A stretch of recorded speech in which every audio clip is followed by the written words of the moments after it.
নমস্কাৰ প্ৰিয় দৰ্শক, অন্য এটা ভিডিঅ'লৈ মই বনিতে আপোনালোক সকলোকে স্বাগতম জনাইছোঁ। আশা কৰোঁ আপোনালোক সকলোৱে ভালে আছে। আজি ৰাতিৰ সাজত এয়া চিকেন লৈছোঁ বনাম আৰু আপোনালোকে ইতিমধ্যে স্ক্ৰীনশ্বট দেখিছে মই কি কি সামগ্ৰী লৈছোঁ, তথাপিতো আপোনালোকক কৈ দিছোঁ। এয়া থালখনত মই তিন পিচ মানে আলু লৈছোঁ। মই মাংসত বেছি নিদিওঁ, যিহেতু আমাৰ 3টা মানুহ, সেইকাৰণে আমি 3টা দিছোঁ আলু। আৰু এইফালে এফাল বিলাহী লৈছোঁ, আদা ৰুকি লৈছোঁ, নহৰু লৈছোঁ, শুকান জলকীয়া, তেজপাত আৰু পিঁয়াজ মই 3টা লৈছোঁ। এই পিঁয়াজখিনি মই চপাৰ মেচিনত লৈছোঁ, কিন্তু আজি চপাৰ মেচিনত বনোৱাটো দেখুওৱা নহ'ল। আৰু এইফালে লোকেল চিকেন লৈছোঁ মই। আৰু মাংসত দিয়াৰ কাৰণে এইফালে মই মছলা লৈছোঁ, মছলাখিনি দেখাই দিছোঁ। এয়া হালধি গুড়ি, এয়া গৰম মছলা, এইখিনি ধনিয়া আৰু এইখিনি জিৰা গুড়ি, আৰু এইফালে নিমখ, এইখিনি লৈছোঁ। আৰু মাংসখিনি মই ভালদৰে ধুই লৈছোঁ। আগতে অকণমান গৰম পানী দিছোঁ, লোকেল হ'লেও গৰম পানী দি ধুলে ভাল।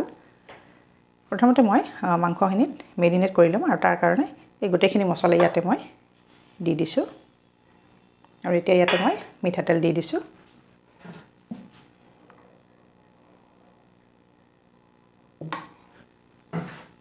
এতিয়া গোটেইখিনি মই ভালদৰে সানি ল'ম। আৰু এটা মই ভালদৰে মিক্স কৰা হৈ গৈছে এইখিনি মছলাখিনি। আৰু ইয়াতে মই আলু 3 পিচো দি দিছোঁ। মই তেতিয়া ক'বলৈ পাহৰি গ'লোঁ, আলুখিনিও ইয়াত দিলে মছলাখিনি ইয়াতে লাগি যাব আলুখিনিৰ গাত। আৰু এতিয়া মই প্ৰায় 20 মিনিটমান সময় এনেকৈ ৰাখি দিম। মোৰ এইফালে মই 15 মিনিট থ'লোঁ, বেছি সময় থোৱা নহ'ল।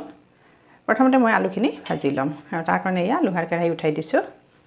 কেৰাহীখন আগতে দিছিলোঁ, গৰম হৈছে। এতিয়া মই মিঠাতেল দি দিছোঁ ইয়াতে।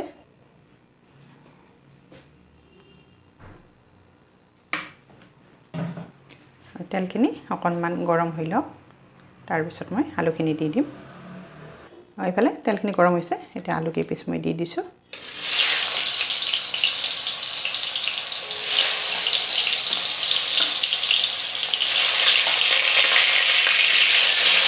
আলুখিনি একেবাৰে ৰঙা হ'ব লাগিব, ৰংচোৱা হোৱালৈকে মই ভাজি থাকিম। গেছৰ ফ্লেমটো মই মিডিয়াম দিছোঁ। আলুখিনি মোৰ হৈ গৈছে, এয়া চাওক ৰঙা পৰি গৈছে। এনেকৈ ৰঙা হোৱালৈকে আলুখিনি মই ভাজি লওঁ সদায় মাংস বনালে। আৰু এতিয়া ইয়াতে মছলাখিনি ইয়াতে দি দিম। এতিয়া প্ৰথমতে শুকান জলকীয়া কেইটা দি দিছোঁ, তেজপাত দিছোঁ, লৰাই দিছোঁ অকণমান। আৰু এতিয়া ইয়াতে এয়া চাওক এচিকুট চেনি দিছোঁ। এইখিনি অকণমান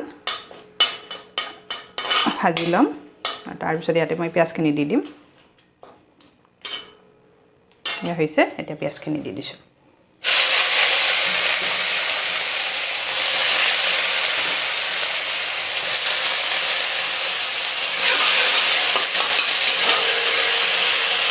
এতিয়া গেছৰ ফ্লেমটো মই বঢ়াই দিছোঁ। মাজে মাজে বঢ়াই দিওঁ আৰু মাজে মাজে কমাই দিওঁ। মই মাংস অনুযায়ী পিঁয়াজখিনি লৈছোঁ।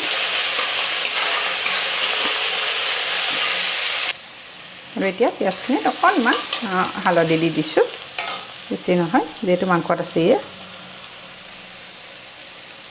আৰু ইয়াতে এতিয়া মই গোটা জিৰা অকণমান দি দিছোঁ, ইয়াত বেছি দিয়া নাই। আৰু এতিয়া ভালদৰে লৰাই দিছোঁ। গেছৰ ফ্লেমটো মই একেবাৰে হাই কৰি দিছোঁ। এতিয়া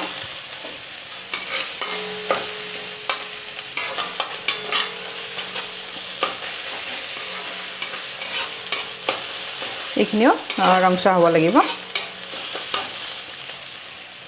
মই জলকীয়া গুড়ি দিয়া নাই, যিহেতু শুকান জলকীয়া 3টা দিছোঁ। কেঁচা জলকীয়া দি দিম। আৰু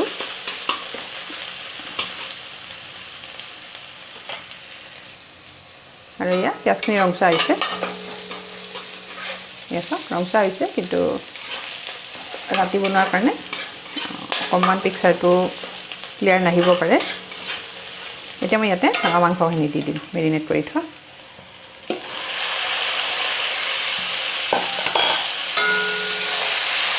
এনেকৈ মেৰিনেট কৰি থ'লে মাংসখিনিৰ গাত গোটেই মছলাখিনি খুব ধুনীয়াকৈ সোমাই যায়, আৰু তেতিয়া মাংসৰ কালাৰটো খুব ধুনীয়া হয়। মই সদায় মাংস তেনেকৈ মেৰিনেট কৰি থওঁ।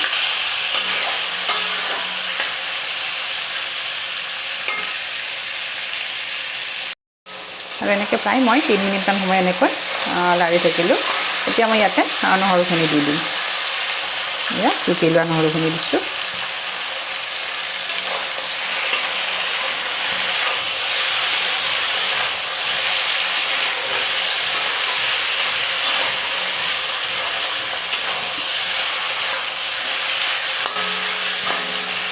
আৰু এতিয়া গেছৰ ফ্লেমটো মই কমাই দিছোঁ। কমাই দি মই ইয়াৰে ঢাকনিখন লগাই দিছোঁ। আৰু এতিয়া ইয়াৰে ঢাকনিখন গুচাই দিওঁ। পানী দিয়াই নাই, গেছৰ জুই একেবাৰে কমাই দিছিলোঁ। আৰু এতিয়া অকণমান বঢ়াই দিছোঁ। এতিয়া মই ইয়াতে আদাখিনি দি দিম। কালাৰটো লাহে লাহে উঠিব ধৰিছে, কিন্তু ৰাতি হোৱাৰ কাৰণে অকণমান পিকচাৰটো ক্লিয়াৰ হোৱা নাই। খুব ধুনীয়া এটা কালাৰ আহিব মাংসখনত। আৰু এতিয়া ইয়াতে মই আদাখিনি দি দিছোঁ। যিহেতু লোকেল চিকেন হয়, সেইকাৰণে আলুখিনি অকণমান দেৰিকৈ দিম।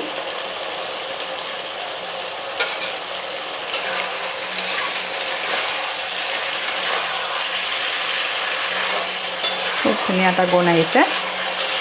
আৰু একেবাৰে চিম্পুল, আপোনালোকে দেখিছে মছলা মই বেলেগ লোৱা নাই, এইখিনিয়ে লৈছোঁ আৰু যিখিনি সদায় ব্যৱহাৰ কৰোঁ। আৰু গৰম মছলা মই লং, ইলাচি, ডালচেনি, গোটাটো বেয়া পাওঁ, মই এনেকৈ গুড়ি কৰি থওঁ আৰু গুড়িটো ব্যৱহাৰ কৰোঁ। এতিয়া মই বিলাহীখিনি দি দিম ইয়াতে, আৰু 2 মিনিটমান পিছত মই আলুখিনি দিম। এইখিনি ধুনীয়াকৈ ভজা হ'ব লাগিব। এনেকৈ মই 3-4বাৰমান এনেকৈ ভাজি ল'ম। আৰু তাৰপিছত অকণমান পানী দিম। এতিয়া আকৌ ঢাকনিখন লগাই দিছোঁ, গেছৰ ফ্লেমটো কমাই দিছোঁ। আৰু ঢাকনিখন গুচাইছোঁ আকৌ। বিলাহীখিনি গলিব ধৰিছে। এতিয়া মই ইয়াতে আলুখিনি দি দিম। ভাজি লোৱা আলু 3 পিচ দি দিলোঁ। যিহেতু লোকেল চিকেন হয়, অকণমান টাইম লাগিব, মোৰ প্ৰায় 1 ঘণ্টা লাগে। আৰু এতিয়া মই ইয়াতে ঠাণ্ডা পানী অকণমান এড কৰি দিম।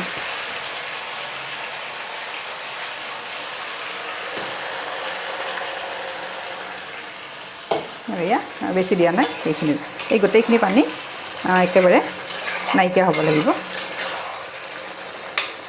চাওকচোন কিমান ধুনীয়া হৈছে কালাৰটো। আৰু এতিয়া মই ঢাকনিখন লগাই দি দিছোঁ, গেছৰ ফ্লেমটো কমাই দিছোঁ একেবাৰে। আৰু গোটেইখিনি পানী নাইকিয়া হোৱালৈকে এনেকৈ ৰাখি দিম। আৰু এতিয়া ইয়াৰে ঢাকনখন গুচাই দিছোঁ। ইয়াত পানীখিনি গোটেইখিনি নাইকিয়া হৈ গৈছে। খুব ধুনীয়া এটা ৰং আহিছে।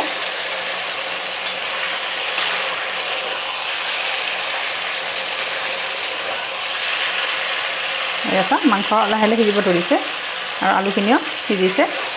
মই এনেকৈ একেবাৰে কম জুইত 2বাৰ পানী দিওঁ, পানী দি সিজাই লওঁ আৰু শেষত গৰম পানী দিওঁ। এতিয়া মই এইখিনি আৰু অলপ দিম পানী, ঠাণ্ডা পানী।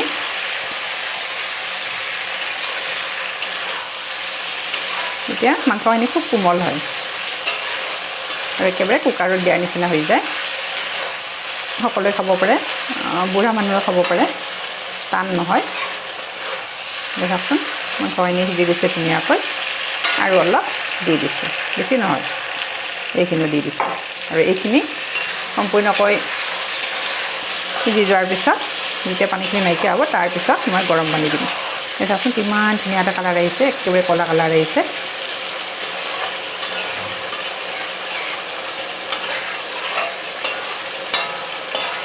আৰু এতিয়াও এইখিনি মই ঢাকনি লগাই দিম অলপ সময়ৰ কাৰণে। এই গোটেইখিনি নাইকিয়া হ'ব লাগিব পানীখিনি।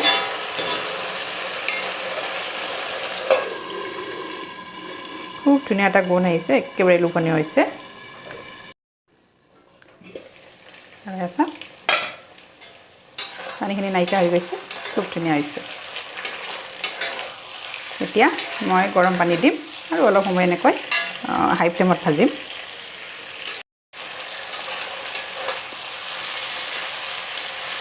আৰু আলুখিনি কিমান দেৰিকৈ দিছোঁ, চাওকচোন কিমান ধুনীয়াকৈ আলুখিনি সিজি গৈছে। এনেকৈ দুবাৰ পানী মই ঠাণ্ডা পানী দি সিজালোঁ মাংসখিনি। আৰু এতিয়া ঢাকন দিয়াৰ কোনো প্ৰয়োজন নাই, ঢাকনিখনৰো দৰকাৰ নাই। অকণমান হাই ফ্লেমত দি এনেকৈ ভাজি আছোঁ।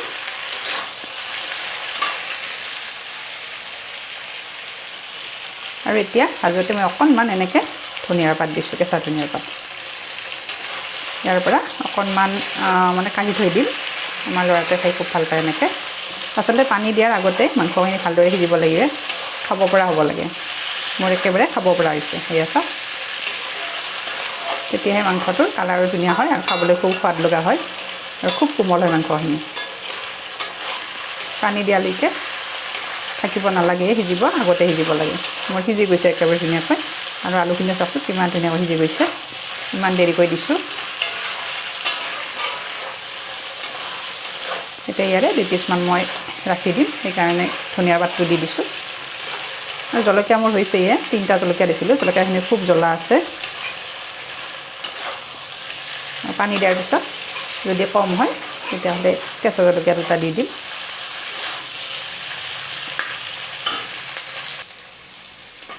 আৰু এয়া ভাজা হৈ গৈছে। এতিয়া মই ইয়াতে গৰম পানী দি দিওঁ আৰু কেইপিচমান মই উঠাই থ'লোঁ। যিহেতু মই কাৰী বনাম। আৰু ইয়াত এখন পানী দিয়াৰ লগে লগে কালাৰটো কিমান ধুনীয়া আহিছে আঞ্জাখনৰ। এনেকৈ বেছি সময় ভাজি থাকিব লাগে, তেতিয়া খুব ধুনীয়া হয়। যিমান পানী দিলেও কালাৰটো চেঞ্জ নহয়, খুব ধুনীয়া কালাৰ হয়। এয়া চাওকচোন। আৰু এইখিনি ভালদৰে উতলিব দিম। তাৰপিছত আৰু কেঁচা ধনিয়া দিম। এয়া চাওক। আৰু এটা চাওকচোন, মোৰ মাংসখিনি হৈ গৈছে। কালাৰটো চাওকচোন কিমান ধুনীয়া হৈছে। এতিয়া ইয়াতে মই শেষত কেঁচা ধনিয়াৰ পাত দি দিছোঁ। তেতিয়া গোন্ধটো খুব ধুনীয়া হয়। আপোনালোকে যিসকলে বেয়া পায় স্কিপ কৰিব পাৰে, মই খুব ভাল পাওঁ সেইকাৰণে দি দিছোঁ। চাওক কালাৰটো ইমান মৰম লগা হৈছে। একেবাৰে চিম্পুল হয়, বেলেগ একো মছলা দিয়া নাই। আপোনালোকে দেখিছে, তথাপিতো কালাৰটো কিমান ধুনীয়া হৈছে মাংস। আৰু খুব লোভনীয় হৈছে। এনেকৈ বনালে বহুতেই ধুনীয়া হয়। আৰু কেঁচা জলকীয়া দিছোঁ। এয়া জলকীয়া মোৰ ওপৰত দিছিলোঁ, মই টাপত দিছিলোঁ। এখন কিমান ধুনীয়া হৈছে জলকীয়াটো। এটা দি দিছোঁ, বেছি দিয়া নাই। এইটো ভাঙি দি দিছোঁ। আৰু এতিয়া শেষত অকণমান মই গৰম মছলা দিছোঁ। আগতে দিছিলোঁ, কিন্তু সেইখিনি ভাজোঁতে নাইকিয়া হৈছে গোন্ধটো। মাংস বুলি ক'লে অকণমান গৰম মছলা মানে গোন্ধটো আহিব লাগে, তেতিয়া ভাল লাগে, নহয় জানো? এয়া মোৰ ৰেডি হৈ গৈছে। আপোনালোকে আজি ৰেচিপিটো চাই কেনেকুৱা পালে কমেণ্ট বক্সত কমেণ্ট কৰিবলৈ নাপাহৰিব। কিন্তু ভিডিঅ'টো সম্পূৰ্ণকৈ চোৱাৰ পিছতে ধুনীয়া এটা কমেণ্ট আগবঢ়াব। আৰু যদিহে সম্ভৱ হয় তেতিয়াহ'লে ভিডিঅ'টো আপোনালোকে শ্বেয়াৰ কৰি দিব বন্ধু বান্ধৱীৰ মাজত, যাতে সকলোৱে চাব পাৰে। আৰু যিসকলে মোৰ ভিডিঅ'টো প্ৰথমবাৰো চাইছে কিন্তু এতিয়ালৈকে মোৰ চেনেলটো ছাবস্ক্ৰাইব কৰা নাই, আপোনালোকে মোৰ চেনেলটো ছাবস্ক্ৰাইব কৰি দিব আৰু কাষতে থকা বেল আইকনটো প্ৰেছ কৰি দিব। তেতিয়াহে মই নতুন নতুন ভিডিঅ' আপলোড কৰিলে আপোনালোকৰ তাত নটিফিকেশ্যন যাব আৰু আপোনালোকে ভিডিঅ'টো লগে লগে চাব পাৰিব। গতিকে আজিলৈ আহিছোঁ। আকৌ এটি নতুন টিপছ লৈ, নতুন ৰেচিপি লৈ মই আপোনালোকৰ ওচৰত আহি আছোঁ। তেতিয়ালৈ ধন্যবাদ। আশা কৰোঁ আজিৰ একেবাৰে চিম্পুল ৰেচিপিটো চাই ভাল পাব, লোকেল চিকেনৰ। আৰু যিসকলে এতিয়ালৈকে এনেকৈ বনাই পোৱা নাই, আপোনালোকে মোৰ ভিডিঅ'টো চাই ধুনীয়াকৈ বনাব পাৰিব। আৰু এতিয়া মই গেছৰ ফ্লেমটো অফ কৰি দিছোঁ। আৰু সকলোকে শুভৰাত্ৰি জনালোঁ। ধন্যবাদ।